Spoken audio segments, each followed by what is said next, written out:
Hello everyone, welcome to global online. This is Ankita Sood. आज हम discuss करेंगे ओजोन लेयर डिप्लीशन, जो कि एक बहुत ही ज़्यादा इंपॉर्टेंट टॉपिक है। People development and environment unit में कोई भी सेक्शन, कोई भी पेपर ऐसा नहीं होता जहां पे इस टॉपिक में से क्वेश्चंस ना आए। तो आप सभी स्टूडेंट्स इस सेशन में एंड तक बने रहिएगा। आपके सारे कॉन्सेप्ट्स क्लियर करने की मैं आज श्योरिटी देती हूँ।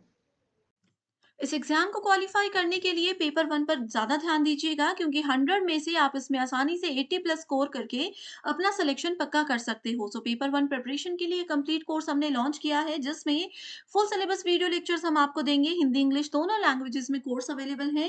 एग्जामिनेशन से पहले आपका पूरा सिलेबस कवर करवाने की मैं आज आपको 100% श्योरिटी देती हूँ।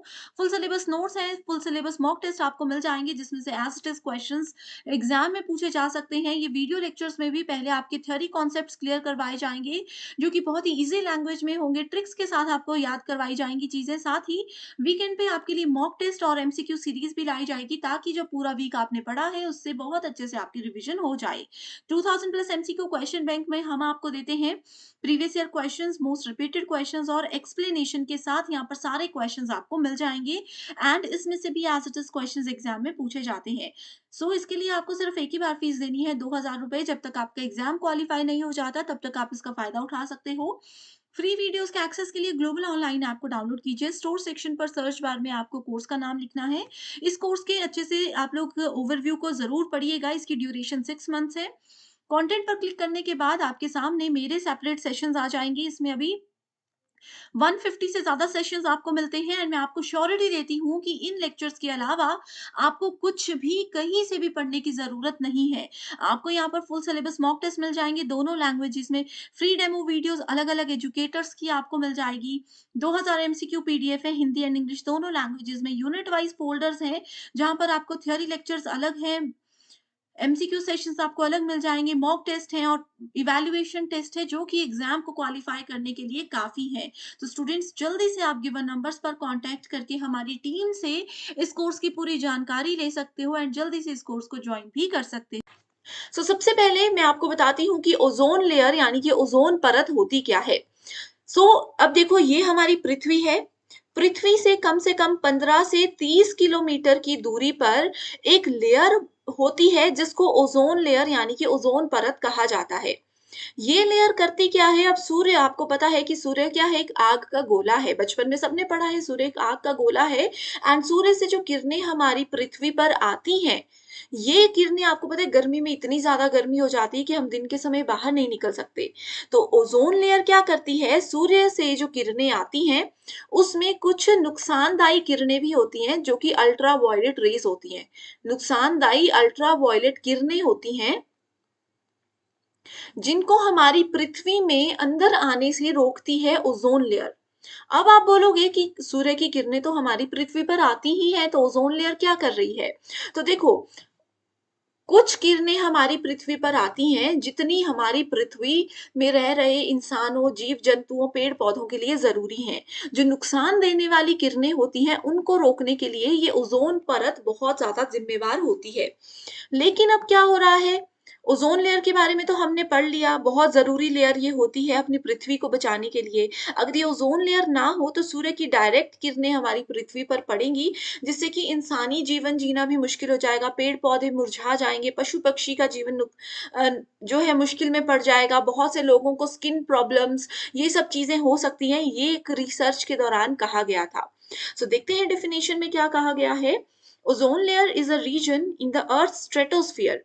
अब आपको पता है कि हमारा जो पृथ्वी है उसमें मल्टीपल लेयर्स होती हैं, मल्टीपल मंडल होते हैं, जिसमें कि समताप मंडल जो है उसमें ओज़ोन लेयर होती है, जिसमें ओज़ोन की उच्च सांद्रता होती है और यह पृथ्वी को सूर्य की हानिकारक पैराबैंगनी किरणों से बचाती है। अल्ट्रावायलेट रेज़ को पैराबैंगनी किरणें कहते हैं। उन किरणों को पृथ्वी पर आने से रोकने के लिए ओज़ोन परत जो है बहुत ज़्यादा ज़रूरी होती है। यदि हमारी पृथ्वी में ओज़ोन परत नहीं होती, तो लाखों लोग त्वचा रोग से जूझ रहे होते और उनकी प्रतिरक्षा प्रणाली कमज़ोर हो जाती है। अब देखो, इम्यूनिटी जो होती है, आपको पता है हम कुछ भी खाते हैं, हम कुछ भी करते हैं, तो हमारी इम्यूनिटी का इसमें बहुत बड़ा रोल होता है ना? तो प्रतिरक्षा प्रणाली जो है हमारे शरीर में, किसी भी मानव शरीर में, किसी भी पेड़-पौधे, पशु-पक्षी के शरीर में, वो बहुत कमज़ोर हो जाती, वो हमें जीने में मदद नहीं कर पाती अगर हमारे पृथ्वी के बाहर ये ओज़ोन लेयर ना होती। क्योंकि डायरेक्टली स्किन पे अगर सूर्य की किरणें पड़ती हैं, देखो आप लोग 2-3 दिन अगर गर्मियों के दिन में बाहर धूप में रहते हो, आपकी स्किन कितनी काली पड़ जाती है। थोड़े दिन और रहोगे तो आप लोगों को रेडनेस आपकी लाल हो जाएगी स्किन, कई लोगों के दाने निकल जाते हैं, बहुत सारे स्किन में प्रॉब्लम्स होते हैं। तो ये अभी भी हार्मफुल जो किरणें हैं, जो नुकसान देने वाली हानिकारक पराबैंगनी किरणें हैं, वो हमारी पृथ्वी पर ऑलरेडी आ रही हैं। वो कैसे आ रही हैं? क्योंकि समय के साथ-साथ जो ओज़ोन लेयर की मोटाई है, वो घटती जा रही है, ओज़ोन लेयर पतली होती जा रही है। ठीक है? इसको भी आगे देखेंगे, पहले ये डेफिनिशन देख लेते हैं। पृथ्वी में ओज़ोन लेयर का एक बहुत इम्पोर्टेंट रोल होता है एंड अब बात आती है कि ओज़ोन लेयर पतली क्यों हो रही है? ये पृथ्वी है, पृथ्वी में मान लीजिए इतनी मोटी, थोड़ी-सी दूरी में इतनी मोटी लेयर है। अब ये लेयर धीरे-धीरे ना पतली होती जा रही है, अब कोई ये लेयर पतली होती जाएगी तो दिखती-सी बात है इसका जो काम करने का तरीका है, जो इसमें शक्तियाँ हैं, जो इसमें पावर है, जो इसका मेन काम है, वो भी स्लो हो जाएगा। तो अब रीज़न पहले आपको मैं बताती हूँ कि ये पतली क्यों हो रही है, फिर बताएँगे कि इसको कैसे रोका जा सकता है, कैसे बचाया जा सकता है। अब देखो हम लोग ट्रांसपोर्ट यूज़ करते हैं, अब कहीं जाना है आप बोलोगे तो गाड़ियों के बिना तो जा नहीं सकते, लेकिन बहुत एक्सेस ट्रांसपोर्टेशन की वजह से जो धुआँ निकलता है, काला धुआँ निकलता है, वो हमारे पर्यावरण को नुकसान पहुँचाता है ना? उसमें वायु प्रदूषण होता है। तो उस वायु प्रदूषण को कैसे रोका जाए, इसके लिए सरकार ने बहुत सारे रूल्स भी बनाए हैं, ठीक है? उस वायु प्रदूषण में क्या हो रहा है वो प्रदूषण बढ़ते-बढ़ते हमारी पृथ्वी के अपर आप देखते हो ना कभी धुआँ निकलता है तो वो ऊपर की ओर जाता है। तो वो ऊपर जाता जाएगा और पृथ्वी में पृथ्वी के बाहर ये जो ओज़ोन लेयर है, इस लेयर पर वो चिपकता जा रहा है। इस लेयर को वो क्या करता है ख़त्म करता जा रहा है जिसकी वज़ह से लेयर पतली होती जा रही है। यहाँ पर सिर्फ़ गाड़ियों के काले धुएँ की बात नहीं हो रही है, इसके अलावा भी बहुत सारी गैसेज़ हैं जिनके नाम आपने याद रखने हैं जैसे हैलोजन है, मिथाइल क्लोरोफॉर्म है, कार्बन कहाँ गया? कार्बन टेट्रा क्लोराइड है और ये सारी जो गैसेज़ हैं, ये भी नुकसान दे रही हैं। अब आप बोलोगे कि ये सारी गैसेज़ हमें क्या पता, है ना? हम थोड़ी ना इन गैसेज़ के रिलीज़ के लिए रिस्पॉन्सिबल हैं। तो मैं आपको बता देती हूँ कि आप लोगों ने घर पे सुना होगा, है ना? कि घर पे पेरेंट्स बोलते हैं बचपन से कि फ्रिज से कुछ निकाल रहे हो, तो फ्रिज से सामान निकाल कर एकदम से उसको बंद कर दो। काफ़ी देर तक फ्रिज का ढक्कन खुला नहीं रखते, क्यों नहीं रखते? क्योंकि उससे जो गैस निकलती है फ्रिज के अंदर जो ठंडक होती है, जो गैस होती है, वो हमारी प्रकृति, वो हमारे पर्यावरण को बहुत ज़्यादा नुकसान पहुँचाती है। अब ये क्वेश्चन एक एग्ज़ाम में आया है 2022 में ही यूजीसी नेट और सेट में ये क्वेश्चन पूछा गया था कि जो फ्रिज और रेफ्रिजरेटर से निकलने वाली गैस है, जो कि ओज़ोन लेयर या हमारे एटमॉस्फेयर को नुकसान पहुँचाती है, उस गैस का नाम क्या है? अब ये आप मुझे कमेंट करके बताओगे, ठीक है? और मैं आपको रिप्लाई करूँगी कि सही जवाब है या गलत है क्योंकि एग्ज़ाम में बहुत बार ये क्वेश्चन आ चुका है। ओके और यहाँ पर कुछ गैसेज़ के नाम हैं, याद रखना। इसके अलावा क्लोरोफ्लोरोकार्बन जो है, सबसे ज़्यादा रिस्पॉन्सिबल यही है। सबसे ज़्यादा ज़िम्मेदार गैस क्लोरोफ्लोरोकार्बन है, जिसको सीएफसी के नाम से भी आप जान सकते हो। ठीक है? सो यहाँ पर देखो, ये ओज़ोन लेयर है, लेकिन क्या हो रहा है, यहाँ पृथ्वी ये पृथ्वी है, ठीक है? पृथ्वी से कोई धुआँ, कोई गैसेज़, प्रदूषण निकल रहा है और वो ओज़ोन लेयर को क्या कर रहा है, इसके साथ चिपक रहा है और इसको खत्म करता जा रहा है। अब ओज़ोन लेयर में क्या हो गए हैं, छेद हो गए हैं, होल्स हो गए हैं।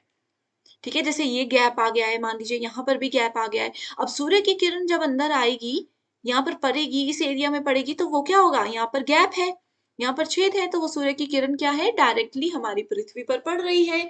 इससे क्या होगा? इससे हमारी पृथ्वी को नुकसान पहुँचेगा ही पहुँचेगा। सो इसके लिए देखो सबसे ज़्यादा रिस्पॉन्सिबल कौन है? क्लोरोफ्लोरोकार्बन है, उसके बाद ओज़ोन है, ऑक्सीजन, क्लोरीन मोनोऑक्साइड, ये थोड़े-थोड़े से नाम याद रख लीजिए। एक चीज़ और एग्ज़ाम में पूछी जाती है कि ओज़ोन लेयर कहाँ पर होती है? तो ये स्ट्रेटोस्फियर में होती है, ठीक है? स्ट्रेटोस्फियर मैंने आपको क्या बताया? समताप मंडल। तो ये आप लोगों को याद रखना है। ओज़ोन लेयर कम होती जा रही है मानवीय गतिविधियों से। लास्ट लेक्चर में हमने एंथ्रोपोजेनिक एक्टिविटीज़ पढ़ा था, मानव जनित गतिविधियाँ पढ़ी थी, जो कि पर्यावरण को नुकसान पहुँचा रही है। बहुत से मानव ऐसे हैं, हम लोग भी ऐसे हैं जो कि ज जानबूझकर या फिर अनजाने में पृथ्वी को नुकसान पहुँचा रहे हैं, वो सब चीज़ें हम देख चुके हैं ऑलरेडी, ठीक है? तो उनकी वजह से भी ओज़ोन लेयर पतली होती जा रही है, तो अभी ओज़ोन लेयर को बचाने के लिए गवर्नमेंट ने बहुत से इनिशिएटिव्स लिए हैं, जैसे जो गाड़ियाँ काला धुआँ छोड़ती हैं, उन गाड़ियों को एक वार्निंग दी जाती है कि आप इसको सही करवा दीजिए, और दूसरी वार्निंग ये होती है कि फिर आपकी गाड़ी ही बैन हो जाएगी। अब तो वैसे भी ये गाड़ियाँ बैन हो चुकी हैं, डीज़ल कार्स जो गंदा धुआँ छोड़ती थी, वो कार्स आना अभी कम हो चुकी हैं, है ना? सो ओज़ोन लेयर डिप्लीशन के ये सब कारण होते हैं जिसको बचाया गया है, जिसको कंट्रोल किया जा रहा है गवर्नमेंट के द्वारा। अब एक और चीज़ आती है, गवर्नमेंट ने एक प्रोटोकॉल बनाया है। अ,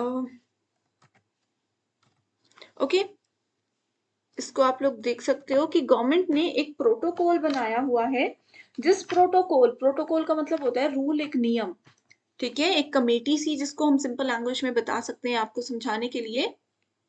इस प्रोटोकॉल कॉल का नाम है मॉन्ट्रियल प्रोटोकॉल। आप में से बहुत सारे स्टूडेंट्स ने ये पढ़ा भी होगा, नहीं पढ़ा है तो कमेंट करके बताइए। मैं इस पे शॉर्ट वीडियो फटाफट से लेकर आऊँगी कि 10 मिनट में आपके सारे कॉन्सेप्ट क्लियर हो जाएँ। सो मॉन्ट्रियल प्रोटोकॉल बनाया गया था ओज़ोन लेयर को बचाने के लिए, ठीक है? ओज़ोन लेयर को बचाने के लिए बहुत सारी कंट्रीज़ ने ये प्रोटोकॉल बनाया, इसमें सभी ने अपनी भागीदारी दिखाई और सबने कुछ डिसीज़न लिए कि अपने-अपने देश में हम ये रूल चलाते हैं कि इससे ही हम अपनी ओज़ोन लेयर को बचा सकते हैं। ओके, सो मॉन्ट्रियल के बारे में हम डिटेल में फिर पढ़ेंगे, कमेंट करके ज़रूर बताइएगा। कुछ गैसेज़ हैं देखो, जैसे मैंने बताया रेफ्रिजरेटर हम यूज़ करते हैं, एसी यूज़ करते हैं। बोला जाता है ना कि एसी यूज़ कर रहे हो तो दरवाज़े खुले नहीं रखने चाहिए, क्योंकि उससे जो हवा जाती है, जो गैस वहाँ से रिलीज़ होती है, वो पृथ्वी को नुकसान पहुँचाती है। तो ये सब क्लोरोफ्लोरोकार्बन की गैसेज़ को रिलीज़ करता है। ड्राई क्लीनिंग जो करते हैं, उसमें जो एजेंट्स होते हैं, पाउडर्स वगैरह होते हैं, केमिकल्स होते हैं, वो भी क्लोरोफ्लोरोकार्बन होते हैं। उसके बाद आग बुझाने वाले जो फायर एक्सटिंग्विशर्स होते हैं, उसमें हैलोन्स होते हैं, ठीक है? कार्बन टेट्राक्लोराइड, फायर एक्सटिंग्विशर्स और सॉल्वेंट्स में ये चीज़ें होती हैं। एसी वगैरह में देखो क्या होता है, हाइड्रोफ्लोरोकार्बन्स होते हैं। सबसे ज़्यादा क्लोरोफ्लोरोकार्बन जो कि एसी, रेफ्रिजरेटर, फ्रिज, इन सब जगह से रिलीज़ किया जाता है। Okay, so I hope students ये टॉपिक आपको बिल्कुल क्लियर हो चुका है। अगर ये वीडियो पसंद आई है तो मुझे ज़रूर कमेंट करके बताइएगा। कोई भी डाउट हो तो भी आप मुझसे कमेंट करके पूछ सकते हो, एंड कोर्सेज को ज्वाइन करने के लिए गिवन व्हाट्सएप नंबर्स पर जल्दी से आप कॉन्टैक्ट कर लीजिए। So thank you so much for watching this video and I wish you all the very